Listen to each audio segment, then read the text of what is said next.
কুলাউড়ার অভিভাবকের দায়িত্ব কেউ নেয়নি, সমস্ত দায়িত্ব আজকে এই আপনাদের নির্বাচিত এমপির উপর পড়েছে।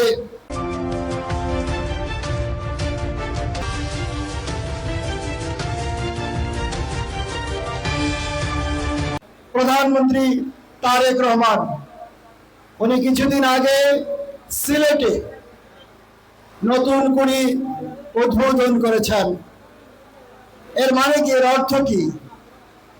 নতুনদের কিছু দেওয়া, ছেলে মেয়েদের কিছু দেওয়া, বাচ্চাদের কিছু দেওয়া। আজ তারই ধারাবাহিকতায় কুলাউড়ার একটি ইউনিয়নে, রবির বাজার অথবা কৃত্রিম বাসা ইউনিয়নে এই প্রথমবারের মতো মিনি স্টেডিয়াম, বলতে পারে আপনারা মিনি স্টেডিয়াম উদ্বোধন হতে যাচ্ছে। আমি সত্যি আনন্দিত, আমি উৎফুল্লিত যারা এই কাজ করতে গিয়ে এগিয়ে এসেছেন, যাদের অক্লান্ত পরিশ্রমে আজকে এই মিনি স্টেডিয়াম হতে যাচ্ছে, বা আজকে হয়তো কিছুক্ষণের মধ্যে এখানে একটি খেলা অনুষ্ঠিত হতে পারে। I am really impressed. আমি ধন্যবাদ জানাচ্ছি তাদেরকে, সবাইকে আন্তরিকভাবে ধন্যবাদ জানাচ্ছি। এবং আমি সবাইকে অনুরোধ করব, আসুন আমরা সবাই মিলে তাদেরকে উৎসাহ দান করি। আমাদের উৎসাহ উদ্দীপনার মাধ্যমে এই মিনি স্টেডিয়ামে দীর্ঘায়ু হবে এই কামনা করছি।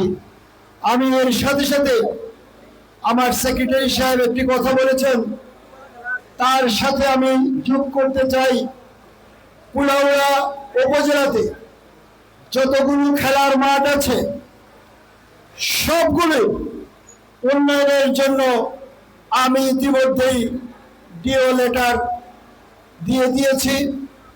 ইনশাআল্লাহ পর্যায়ক্রমে প্রত্যেকটি খেলার মাঠ ইনশাআল্লাহ স্টেডিয়ামে রূপান্তরিত হবে। এবং কুলাউড়ায় যে মিনি স্টেডিয়াম আমি বলেছি, আবার রিপিট করছি, এবছরই কুলাউড়ায় মিনি স্টেডিয়ামের কাজ শুরু হবে ইনশাআল্লাহ। আমার দাবি কিন্তু মিনি স্টেডিয়াম নয়, আমার দাবি হলো একটা পূর্ণাঙ্গ স্টেডিয়াম। আমরা পূর্ণাঙ্গ স্টেডিয়াম চাই। আমরা অবহেলিত, এই স্বাধীনতা উত্তরে কুলাউড়ার অভিভাবকের দায়িত্ব কেউ নেয়নি, সমস্ত দায়িত্ব আজকে এই আপনাদের নির্বাচিত এমপির উপর পড়েছে। আমি যেদিকে তাকাই সেদিকে দেখাই, আমাদের কোনো অভিভাবক এই স্বাধীনতা উত্তরে কেউ ছিল না, কেউ দায়িত্ব নিয়ে কোনো কাজ করেনি। আমার জন্য আপনারা সবাই দোয়া করবেন। আমার হাতে যখন আপনাদের দায়িত্ব অর্পণ করেছেন, ইনশাআল্লাহ আমি চেষ্টা করব আমার জীবনের রক্তবিন্দু দিয়ে হলেও এই কুলাউড়ার প্রতিটি মানুষের কাজের জন্য, আমি প্রতিটা ভালো কাজের জন্য আমি সামনের সারি থেকে ইনশাআল্লাহ আমার সংগ্রাম, আমার যুদ্ধ চালিয়ে যাব। আপনাদের সহযোগিতা এবং সাহায্য আমি কামনা করছি। পরিশেষে আপনাদের সকলের সুস্বাস্থ্য ও দীর্ঘায়ু কামনা করে আজ